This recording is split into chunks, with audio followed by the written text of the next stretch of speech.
Hello, welcome. We're going to be continuing on talking about acids and bases. Previously we talked a little bit about Arrhenius acids and Arrhenius bases. We'll be looking today at our second definition of acids and bases, Bronsted-Lowry acid.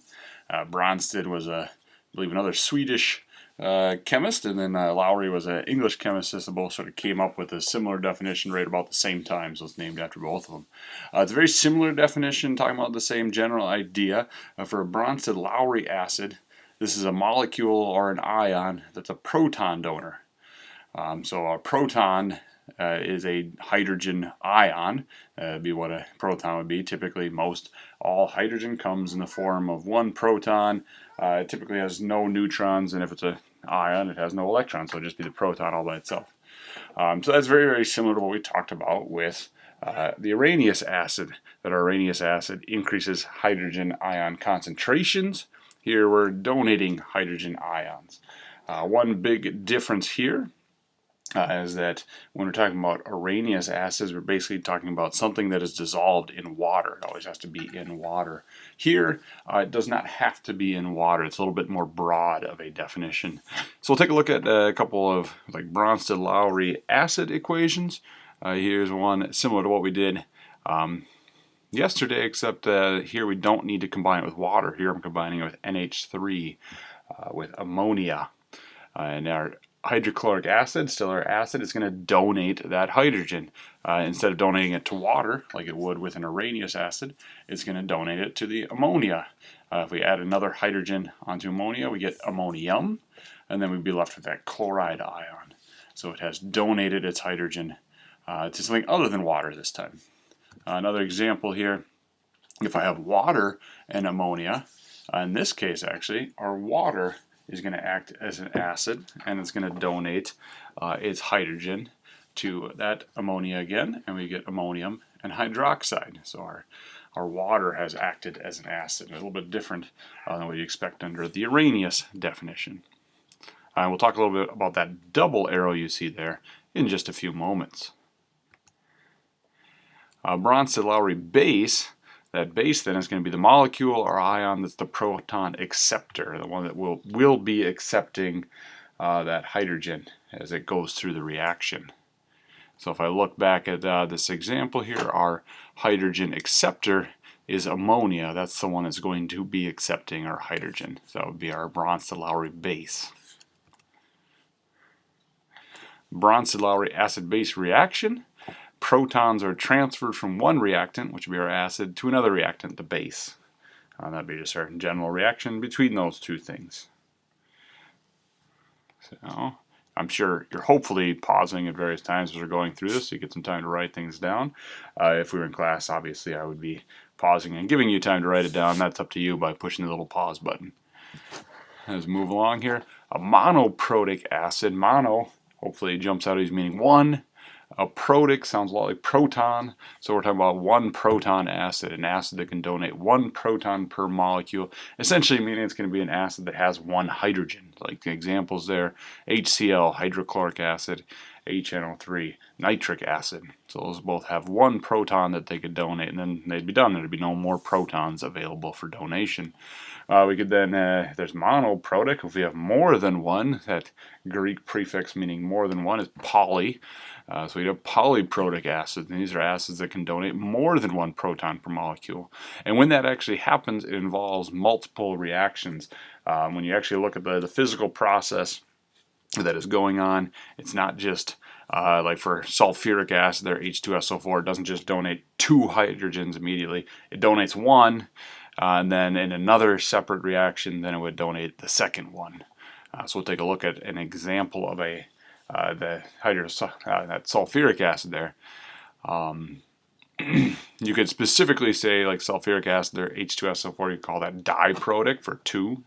And what would you think you would call the 3 proton one there, the phosphoric acid? Triprotic. Yeah, you're right. Good guess. I'm so proud of you for actively participating with this video. I don't care if other people look at you funny when you say stuff out loud at the computer. That's cool. Everybody loves that. If we had the sulfuric acid, first that sulfuric acid would react with water in most cases, produce that hydronium like we were seeing previously when we were talking about Arrhenius acids, and that would leave us with HSO4, which if you look on your polyatomic ion chart is like hydrogen sulfate.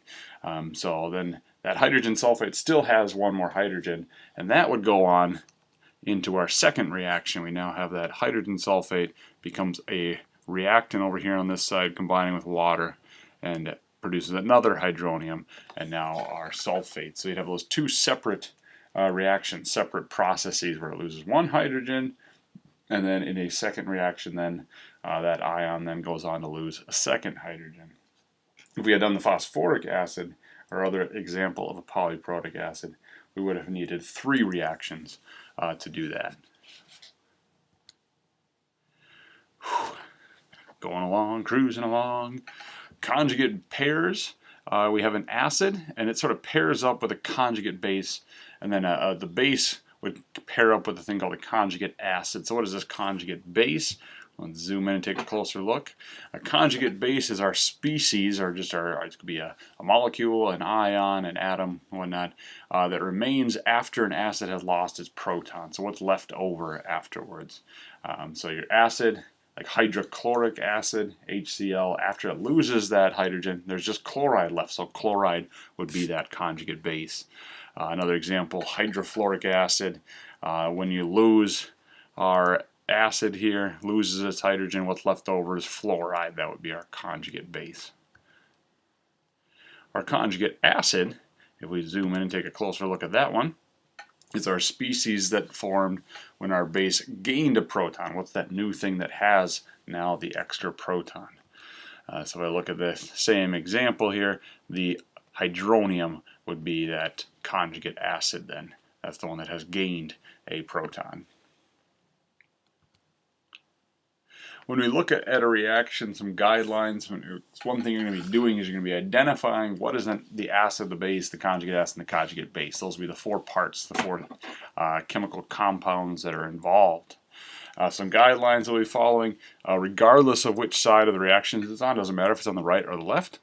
The highest acid on the acid's strength list is the one that we would be labeling as the acid. That would be our starting point. What is this acid's strength list, you might be asking right now. Maybe in your head or maybe out loud. It doesn't matter. Nobody's going to judge you. Okay, they will. But that strength list would be in your packet. If you hopefully pause here for a moment, get out your packet, find that strength list, because everything we're going to be talking about here in the next several minutes isn't going to make any sense if you aren't looking at that. So get that out. Hopefully you have found that acid strengths list, and you look along the left side there, it lists up at the top things that are high acid strength, and then going all the way down. So whatever's the highest one on that list, out of the 4 things in your chemical reaction that are occurring, whichever one's the highest on there, that's the acid. So that would be the thing you would start with.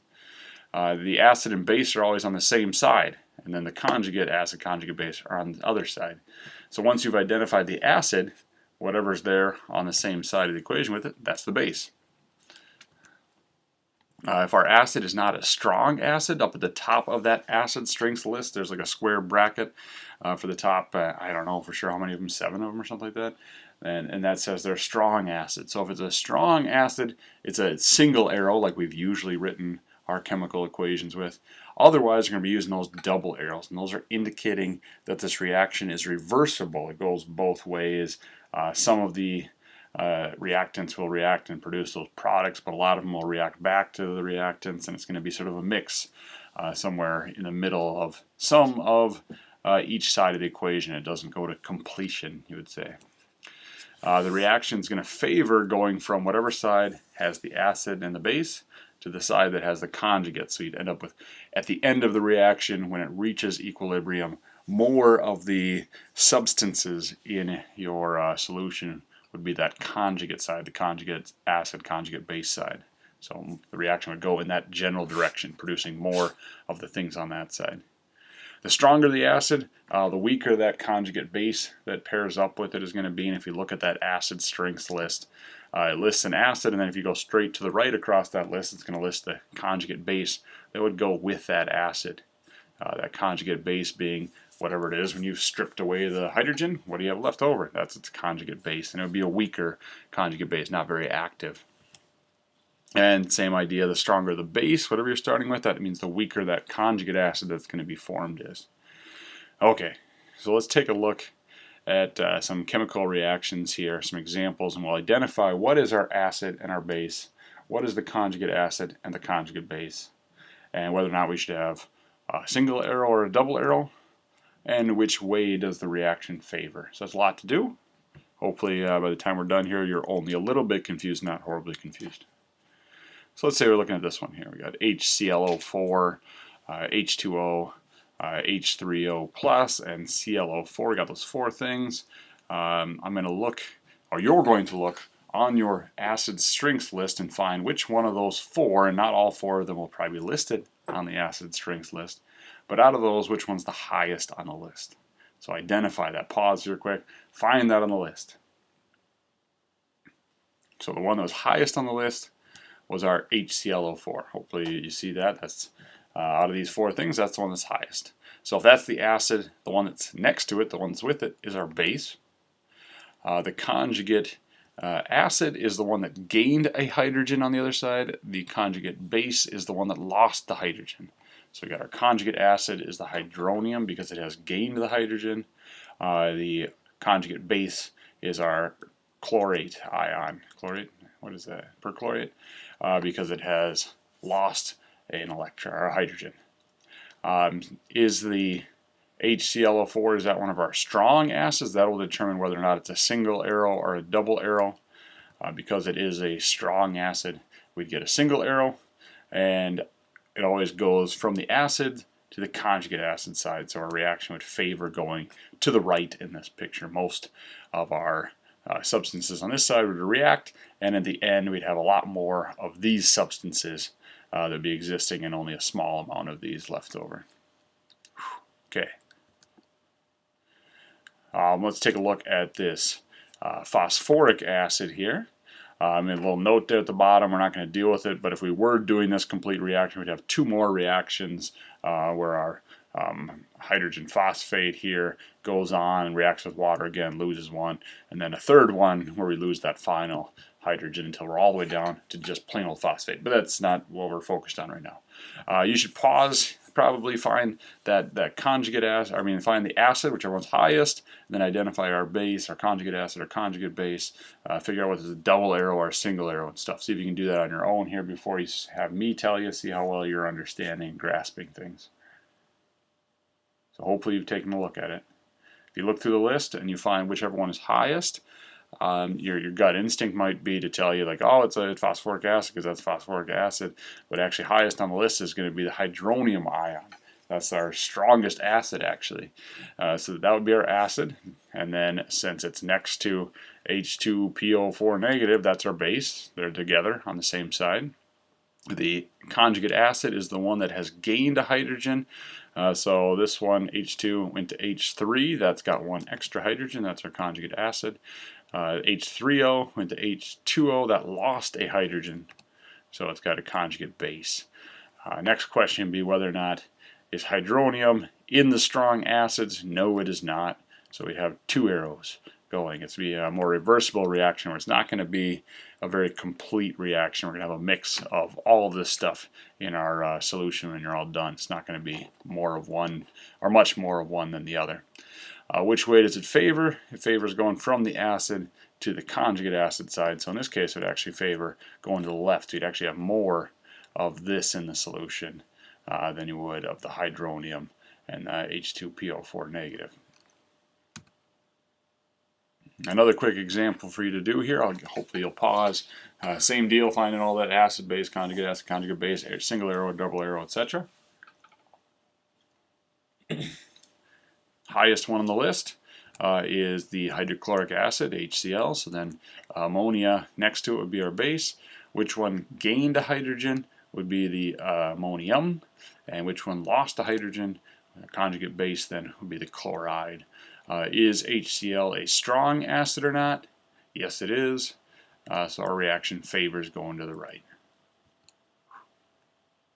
Okay, last little thing we're going to talk about here, and then I'll stop talking for a while and you can try and figure some stuff out. We're going to look at some things called amphoteric compounds. Sort of like amphibians, can live on both land and water. Amphoteric compounds can be both an acid or a base, and it sort of depends then on what is it reacting with. Like water, we've seen in some examples, has acted a lot of time like a base when we were looking at Arrhenius acid stuff before, and then we saw some examples where when water combined with ammonia, water actually acted like an acid. So it depends upon what it is reacting with, how it behaves. So it's sort of in the middle. Maybe you can identify with that depending on who you're hanging out with. You might be more inclined to make good decisions if you're hanging out with good friends, and bad decisions if you're hanging out with bad friends. Similar idea here. It has to do with that hydroxide group primarily, that OH group. How many of those are there, how are they oriented type of thing.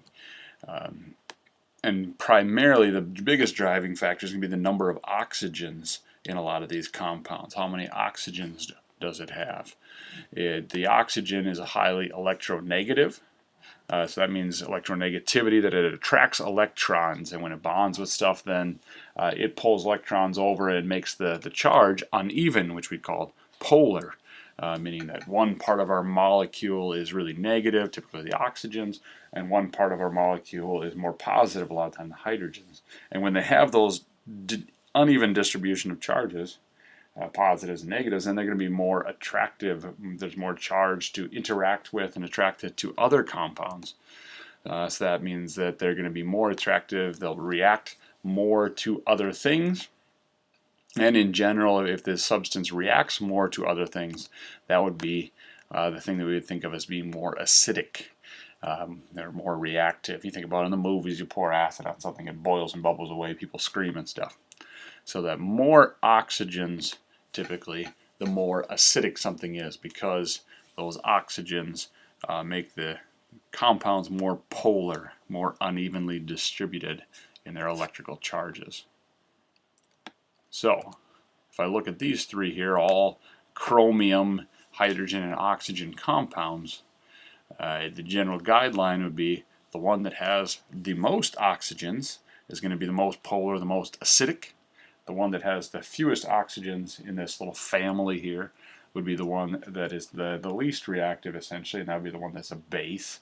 And then our one that is in the middle would be our one that will depend on sort of who it's hanging out with, which way it's going to go. So we'd have our base on the left there because it only has 2 oxygens, our acid on the right because it has 4 oxygens, and in the middle there, our amphoteric one.